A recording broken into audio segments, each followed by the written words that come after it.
Can you tell him that Donald Trump lost the 2020 election? Can you say that? Do you have the independence to say that? Do you have the gravitas, the stature, the intestinal fortitude to say, Donald Trump, you lost the 2020 election? Can you tell us that here today? Senator, what I can tell you is I will never play politics. You're trying to engage me in a gotcha.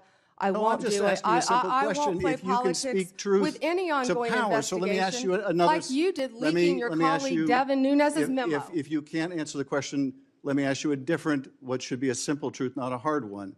Was there massive fraud affecting the result of the 2020 election, yes or no? Senator, I'm glad you asked that question, if you'll let me answer what I saw in Pennsylvania. No, I asked a simple question about massive. Ms. Bondi, as you know, the Supreme Court in Trump versus United States held the president has absolute immunity to commit crimes in certain core areas of the president's responsibility.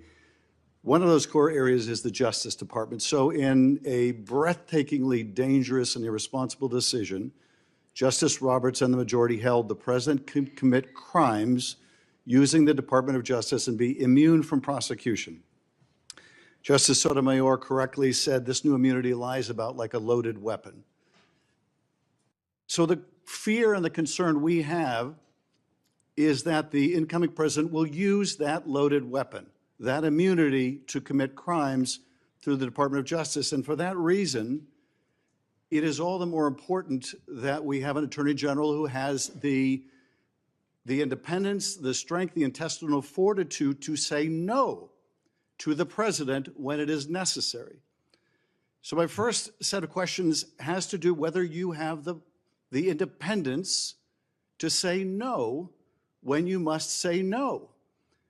And you can say this is hypothetical, but it is not hypothetical.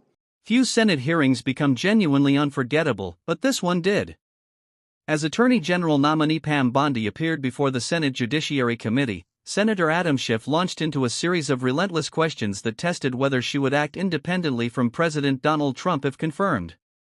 What followed was a tense exchange over presidential immunity, investigations into political figures, the 2020 election, January 6, and the independence of the Department of Justice. Schiff sought clear yes or no answers. Bondi repeatedly insisted she would review evidence before making any commitments.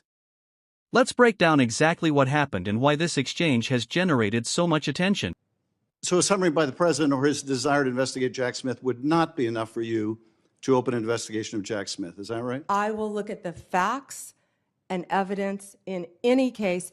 You know, and sitting here today, Senator, 72% of Americans have lost faith in the Department of Justice. Sitting here today, are you aware of any factual predicate to investigate Jack Smith? Sitting here today, yes or no? Senator, I will look at the facts and the circumstances. You can't answer that question. You're not a part of the department yet. There's no worry about divulging law enforcement sensitive information. So just tell us, are you aware? Just tell us, are you aware of a factual predicate to investigate Jack Smith? Yes or no? Senator, what I'm hearing on the news is Are you aware horrible. of a? Do I know if he committed a crime? I have not looked. You seem reluctant to answer a simple question. Let me ask you a different simple question. The president also wants to jail Liz Cheney. Sitting here today, are you aware of any factual basis to investigate Liz Cheney? Yes or no? Senator, that's a hypothetical, and I'm not going to answer that question. No, it's not hypothetical. I'm asking you, sitting here today, whether you are aware of a factual predicate to investigate Liz Cheney. Senator, no one has asked me to investigate Liz Cheney. That is a hypothetical. The president has called for it publicly. You are aware of that, aren't you? No one has asked me to investigate. But the president has We're also worried about Liz Cheney, Senator. The president has called for this. You know what we should be worried about? Ms. Bondi, please answer my questions. The crime rate in California right now is through the roof. Ms. Bondi, your robberies are 87% higher than the national average. My question is this. That's what I want to be focused on, Senator. Do you have the power to say no to the president? And what you're suggesting today by your non-answer is you don't have the independence to say no to the president.